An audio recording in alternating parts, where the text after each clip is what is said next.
잘 오셨습니다. 반갑습니다. 할렐루야. 메리 크리스마스. 예수 그리스도의 탄생. 매 해마다 성탄절, 부활절 뭐 이렇게 사실 이때만 우리가 기념하는 것이 아니라 우리는 365일 예수님의 성탄에 대해서, 고난에 대해서, 그리고 부활에 대해서 항상 잊지 말고 살아야 됩니다.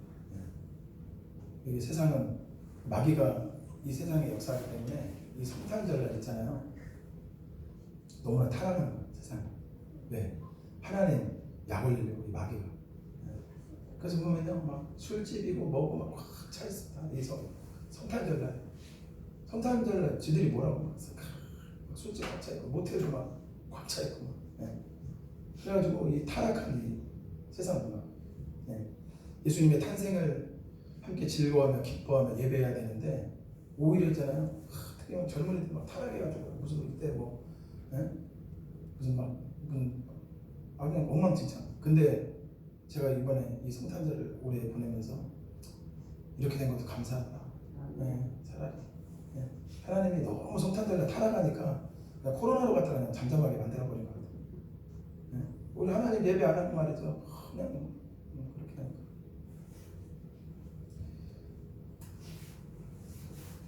예배를 비대면으로 드리라고 해서 많은 교회들이 지금 예배를 비대면으로 드리고 있습니다.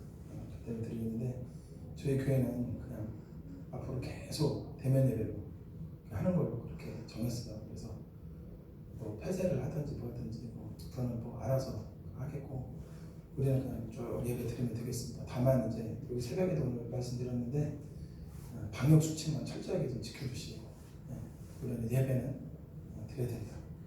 그리고 하나님 말씀에 순종하고 하나님 뜻대로 살아야 되고 그리고 하나님 편에 입장을 분명히 해야 되고 그러면서도 세상에서 요구하는 법대로 우리는 잘 또 거기에 따라서 맞춰가면 되겠습니다. 여러분 비대면 예배 있잖아요. 이거 여러분 이게 느껴지지 않습니까? 이게 뒤에서 마귀가요 우리 지금 간 보는 거지. 간 보고 있어 지금. 어떻게 하나? 여러분 지금 계속 이렇게 나가면요 교회 잘못하면 중국 3자 교회처럼 됩니다. 정부 통제받는. 우리는 먼저요 정부의 통제받기 전에 하나님의 통제를 받아야지. 교회가 무슨 정부의 통제를 잡고 정부에서 요구하는 대로 하는 거 맞아요. 그건 제가 부인하는 게 아닙니다. 그러나 우리가 드려야 될 이 예배 드려야죠. 자꾸 이게 말씀드리는 이유는 우리 성도님들이 좀 두려워하지 마시고 좀 담대한 믿음을 가지시기 바랍니다. 자, 오늘 말씀 예수님의 탄생에 대해서 예수 그리스도의 탄생에 대해서 우리 함께 보겠습니다. 여기 18절에 보니까 예수 그리스도의 태어나신 일은 이렇다. 예수님의 어머니 마리아는 요셉과 약혼했으나 아직 결혼 전이었다. 그런데 성령으로 임신한 사실이 알려졌다. 여러분 우리가 이렇게 말씀 볼 때는 이게 그런 것보다 성령으로 잉태됐지. 이게 지금 당사자한테는 이게 보통 문제가 아닌 거예요. 결혼하기로 했고 약혼한 상태에서 자기와 결혼하기 전에 임신이 됐다. 이건 어떻게 돼? 율법으로 인하면 어떻게 된다고요? 돌로 쳐 죽여야 된다 이거. 큰일 난 거야 지금. 그러니까 우리가 뭐 이렇게 쉽게 성령으로 잉태됐으니까 이게 아니라 큰일 난 겁니다 지금. 큰일 난 거예요. 근데 이게 알려진 거예요. 그 요셉한테. 근데 19절에 보니까 그러나 의로운 사람인 약혼자 요셉은 마리아를 부끄럽게 하고 싶지 않아서 남몰래 파혼하려고 마음먹었다. 보통 남자 같으면 내인년 일로 나와 그래가지고 있잖아요. 동네 사람들 불러 모아놓고 돌로 맞춰 죽였을 거야. 배신감 느껴가지고. 너 어떤 남자라고 그랬어? 여러분 유대인 그 결혼 풍습은요. 결혼하기 전에 1년 정도 약혼을 미리 하고 나서 1년 정도 떨어져 있어요. 그러니까 이게 왜 유대인들이 이런 풍습을 가졌냐면 이게 영적인 의미가 있는 겁니다. 우리가 주님 신랑 대신 예수님과 지금 약혼한 상태예요. 그리고 예수님이 재림하면 이제 결혼을 이제 하게 되는 거예요. 근데 우리가 이 땅에서 세상을 사랑하고 예수님 말고 다른 걸 사랑하는 이게 바로 참여짓이라고 하는 겁니다. 무슨 얘기인지 아시겠어요? 그럼 우리가 예수님 재림하시기 전까지 어떤 상태를 유지해야 돼요? 순결한 신부의 모습을 유지해야 되는데 여러분 그러지 못하고 어떻게 해요? 방탕하게 사는 거예요. 세상을 더 사랑하는 거야. 주님께 나와 예배드린다고 하면서 세상 사람하고 똑같이 살아요. 이렇게 되면요, 세상을 살아가는 것 그 자체가 창녀짓입니다. 간음하는 거예요. 예. 그게 현상으로 드러나고 있는 겁니다. 요즘 세상 사람들이. 예. 요즘 보세요, 성적으로 물러나는 게 다 그것 때문에 그래요. 예? 그게 영적으로도 하나님과 이게 분리돼서 살으니까 이게 육적으로도 보이는 현상으로도 그렇게 나타나는 겁니다. 그렇게 나타나는 거예요. 자, 그래서 여기 요셉이 이 마리아와 약혼한 상태에서 1년간 자기들의 몸을 단장하고 있어야 되는데 이게 지금 문제가 생겼어요. 예? 마리아가 임신이 된 거예요. 이거 큰일 났습니다. 예? 그런데 여기 요셉을 성경에서 어떻게 소개하고 있어요? 의로운 사람이다. 의로운 사람. 이 요셉이라는 사람은 다윗의 혈통입니다. 마리아도 마찬가지지만 다윗의 혈통이에요. 그런데 여러분, 의로운 사람이 돼야 돼요. 의로운 사람이 돼야 돼요.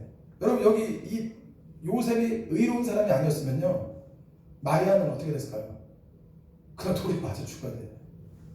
그 뱃속에 있는 예수님도 어떻게 해요? 그럼 죽지. 그렇게 됩니다. 예? 근데 하나님께서는 이 요셉을 먼저 준비시킨 거예요. 의로운 사람. 예? 이거를 받아들일 수 있을 정도의 사람으로, 그런 멘탈을 가진 사람으로 준비를 시켜놓은 거예요. 예? 여러분, 보통 남자였으면 이거 가만 안 놔둡니다. 진짜 가만 안 놔둬요. 아, 이거 어떻게 가만 놔둡니까? 이거 자기 결혼할 여자가 임신했다고 그러더니 또 뭐라고 그래? 성령으로 잉태됐어요. 이러면 이거 여러분 믿겠어요? 어? 누구야 남자가 그런데 성령으로 잉태됐어. 그러면 여러분 이거를 누가 고지국대를 믿어요? 이게 또 거짓말하다가 뻥친다고 막 이러지. 그런데 이 의로운 사람이었어요. 요셉. 이 의로운 사람이라는 것은 쉽게 얘기해서 착한 사람이에요. 착한 사람. 신중하고 착한 사람. 그러니까 이 요셉은 보통 사람하고는 달랐어요. 저 같은 사람하고는 다르다. 이 요셉이라서. 자, 여기 20절에 보니까 요셉이 이 일을 꼼꼼히 생각하고. 그러니까 이게 요셉이 지금 원래 보통 사람 같으면 이 마리아를 끌어내서 그냥 난리를 치고 막 해야 되는데 오히려 그렇게 하지 않고요. 마리아를 부끄럽게 하지 않고 부끄럽게 하고 싶지 않아서 남몰래 그냥 없었던 일을 이렇게 파혼하려고 했어요. 그 이게 요셉이 얼마나 착한 사람이에요, 진짜. 여러분 이거 같은 남자 입장에서는 이게 굉장히 착한 사람입니다, 이거. 자기 결혼하기 전에 임신했는데 그냥 조용히 끝내버리려고 하는 거예요. 마리아 보호해주고. 그러면서 요셉이 곰곰이 한번 생각해봤어요. 이게 무슨 일이냐? 아니 무슨 성령으로 잉태됐다는데 이게 무슨 소리야 이게? 마음이 막 복잡해요. 근데 요셉이 곰곰이 생각하다가 잠이 들었어요. 그때 꿈에 주님의 천사가 나타나 이렇게 말했다. 다윗의 우선 요셉아, 마리아를 아내로 맞아들이는 것을 주저하지 말아라. 그녀가 임신한 것은 성령으로 된 것이다. 예? 성령으로. 도대체 이게 무슨 소리입니까? 성령으로 잉태가 되다. 예? 성령 어떤 놈이에요 그게? 혹시 막 이럴 수도 있어요. 진짜. 도대체 그 놈이 누구예요? 예? 성령으로 잉태된 거예요. 이 천사가 하나님께서요, 이 요셉을 위로하시기 위해서, 그래 가르쳐주기 위해서 천사를 보낸 거예요. 그래서 성령으로 잉태했다는 사실을 가르쳐줍니다. 그래서 21절에 놀라운 말씀 하시는 거예요. 자, 마리아가 아들을 낳을 것이다. 그의 이름을 예수라고 불러라. 여러분, 예수라는 이름의 뜻이 뭐냐? 구원이라는 뜻이에요. 구원. 어떤 구원이냐? 그가 자기 백성을 죄에서 구원하실 것이다. 여러분, 우리는 모두가 예수 믿기 전에, 구원받기 전에 죄의 노예예요. 죄의 노예로 살아갑니다. 나는 아니에요. 아니요. 다 죄의 노예로 살아가요. 그런데 그 죄의 노예에서 구원할 분이 바로 예수다. 그분이 성령으로 지금 잉태됐다. 지금 얘기를 하는 거예요. 성령으로 잉태됐다. 네? 요한복음 8장 34절에 보니까 예수님이 이렇게 말씀하셨어요. 죄를 짓는 자마다 죄의 종이다 그랬습니다. 그러니까 왜 죄를 짓고 사느냐? 왜 사람들이 막 음란한 죄를 짓고 남을 미워하고 거짓말하고 온갖 죄를 짓느냐? 죄의 노예이기 때문에 그렇습니다. 죄의 노예이기 때문에. 죄의 노예이기 때문에 죄를 짓는 거예요. 그러면 그 죄에서 해방이 되려면 어떻게 되느냐? 죄에서 자유함을 얻어야 되는데, 죄의 노예에서 자유함을 얻어야 되는데 우리는 자유할 수가 없어요. 왜? 아무리 수십 조, 수백 조를 우리가 준다 해도 죄의 노예에서 벗어날 수가 없어요. 이 우주 만물보다 크신 하나님의 아들 예수 그리스도의 보혈로 죄 씻음 받는 줄 믿습니다. 예수밖에 죄를 해결할 분이 없어요. 예수만이 죄를 해결해 주실 분이에요. 그분만이. 그래서 이 예수라는 분이 이제 태어나시게 되는데 자기 백성을 죄에서 구원하실 것이다. 이게 구약에서 보면 출애굽 사건이잖아요. 애굽의 노예로 그냥 고생하는 거예요. 노예. 그게 이제 죄의 모습을 보여주는 거예요. 죄의 노예. 거기서 구출해줄 방법이 없는 거야. 그때 하나님께서 예수 그리스도의 모형 모세를 통해서 출애굽을 시키는 겁니다. 마찬가지로 직접 이제 하나님의 아들 예수가 이 땅에 오셔서 우리를 죄에서 구원하시는 거예요. 하나님의 백성들을 죄에서 구원해 주신. 여러분 우리가 예수 믿기 전에는요 그냥 노예로 사는 거예요. 죄의 노예로. 죄의 노예로. 우리 성도님들 죄의 노예로 살다가 우리가 구원 받은 겁니다. 여러분 죄의 노예로 산다는 것은 이게 보통 심각한 게 아니에요. 그냥 우리가 아이고 죄의 노예 다 그렇게 사는데 그게 아닙니다. 여러분 죄의 노예로 살다가 결국 우리의 종착역은 어디냐? 지옥으로 떨어지는 거예요. 영원히 심판받는 그 불 속에서 지옥 형벌을 받으면서 살아야 됩니다. 거기서 우리를 구원해 주신 거예요. 네? 얼마나 감사한 일입니까? 죄인을 위해서 대신 죽는 거 이게 쉬운 일이 아니에요. 네? 이거는 있을 수 없는 일입니다. 그런데 우리를 너무나 사랑하시기 때문에 예수 그리스도를 이 땅에 보내셔서 나를 대신해서 십자가에 못 박아 죽이신 거예요. 그걸 지금 미리 얘기하는 겁니다. 그 예수라는 분이 마리아를 통해서 태어나게 될 텐데 성령으로 잉태되어 태어나게 될 텐데 그 자기 백성을 죄에서 구원하실 것이다. 자 22절에 보니까 이 모든 일이 일어나게 된 것은 하나님이 예언자를 통해서 말씀하신 예언이 이루어지도록 하기 위해서였다. 이미 예언된 말씀이라는 거예요. 이미 창세기 3장 15절부터 해서 구약 성경이 누구에 대한 이야기냐? 예수 그리스도에 대한 이야기다. 예수 그리스도가 이 땅에 오신다. 하나님께서 구원자를 보내실 거다. 이 얘기를 성취하시기 위해서 예수가 이 땅에 오셨다는 거예요. 하나님께서 약속 지키려고. 성경은 다른 이야기가 아니라 약속에 대한 이야기입니다. 어떤 약속? 아들을 보내겠다. 너희들의 죄를 해결하기 위해서 내 아들을 보내겠다. 그래서 마귀의 일을 멸하겠다. 이게 말씀이에요. 여러분 죄를 짓는 자는 죄의 종이고요. 또 한 가지는 뭐냐? 죄를 짓는 자는 마귀에게 속하게 됩니다. 이게 문제인 거예요. 그러니까 죄의 노예로 마귀에게 보이지 않는 걸 채찍에 맞으면서 일하는 노예처럼 있잖아요. 그러고 사는 게 우리의 모습이에요. 실상이. 그런데 거기서 우리를 해방해 주신 겁니다. 여러분 자유하시기 바랍니다.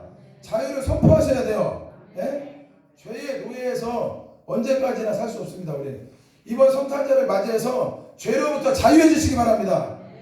여러분 죄로부터 자유해 주셔야 어떻게 돼요? 모든 문제가 풀리기 시작하는 거예요. 여러분 인간이 묶이는 이유는 뭐냐? 풀리지 않는 이유는 뭐냐? 죄의 문제가 남아있기 때문에 그렇습니다. 죄의 문제가 있기 때문에 계속 일이 꼬이는 거예요. 사실 그렇습니다. 질병의 문제도 마찬가지고요. 모든 문제가 다 그래요. 죄의 문제. 이 죄의 문제가 먼저 해결이 돼야 되는데 바로 예수 그리스도가 바로 그 해답이에요. 그분이 이 땅에 오신 겁니다. 그래서 23절에 보니까 처녀가 임신하여 아들을 낳을 것이며 그 이름을 임마누엘이라 부를 것이다. 성경에 이미 이사야 7장 14절 말씀에 처녀가 임신하여 아들을 낳을 것이라고 예언을 했어요. 말도 안 되는 얘기입니다. 처녀가 어떻게 생물학적으로 이건 말도 안 돼. 어떻게 처녀가 임신을 해. 남자가 있어야 임신을 하지. 그런데 처녀가 임신하게 될 거라고 하나님께서 예언하셨어요. 이사야를 통해서. 그리고 임신하여 아들을 낳을 것이다. 그의 이름이 무엇이냐? 임마누엘이다. 임마누엘의 뜻이 뭐냐? 하나님이 우리와 함께 계시다. 네? 하나님이 우리와 함께 계시대요. 믿으시기 바랍니다. 하나님이 나와 함께 하시는데 우리와 함께 하시는데 사실 이게 안 믿어지니까 자꾸 두렵죠. 하나님이 나와 함께 하시다는 게 믿어지면 두려울 일 없습니다. 사실은. 네. 하나님이 우리와 함께 계시다. 그러니까 예수 그리스도께서 이 땅에 오신 것은요, 우리와 함께 하시는 하나님이 어떻게 해요? 우리와 함께 계시다는 것을 직접 보여주기 위해서 예수님께서 이 땅에 오셨다는 거예요. 나 너희 버리지 않았어. 나 너희 버리지 않았어. 내가 이 정도로 사랑해. 내 아들을 너희를 대신해서 죽일 정도로 너희를 이만큼 사랑하는데 내가 너희를 어떻게 버리냐. 내가 너희들과 영원히 함께 할 거야. 응? 임마누엘, 우리와 함께 하시는 하나님. 다시 말씀드립니다. 하나님께서 우리와 함께 하십니다. 지금 우리는 너무나 어려운 시기를 우리가 살아가고 있어요. 근데 가만히 생각해 보면 6.25 때보단 나아. 그래도 6.25 때보단 나아. 여러분 어떻게 판잣집 이런 데서 좀 살 수 있겠어요? 공동 화장실, 샤워실도 없고 뭐 이런데. 여러분 지금 있잖아요. 그래도 그때보단 나아. 저는요 6.25 때처럼 아니지만 진짜 그렇게 살아왔어요. 어렸을 때. 저는 지금도 너무 감사해요. 집에서 뜨뜻한 물로 샤워할 수 있는 거 너무 감사해요. 진짜. 저는 지금 어렸을 때 초등학교, 중학교 때 문 딱 열으면요 그냥 밖이야 바로. 수돗물이 얼어가지고 연탄으로 갖다 이렇게 녹여가지고 한참 기다렸다 물 나오면 그거를 씻고 학교 가고 그랬어요. 좀 다른 얘기긴 하지만 여러분 우리가 아무리 지금 이게 절망적인 상황일지라도 우리는 예수 그리스도를 바라보며 다시 소망을 얻으시기 바랍니다. 다시 소망을 얻으세요. 소망을.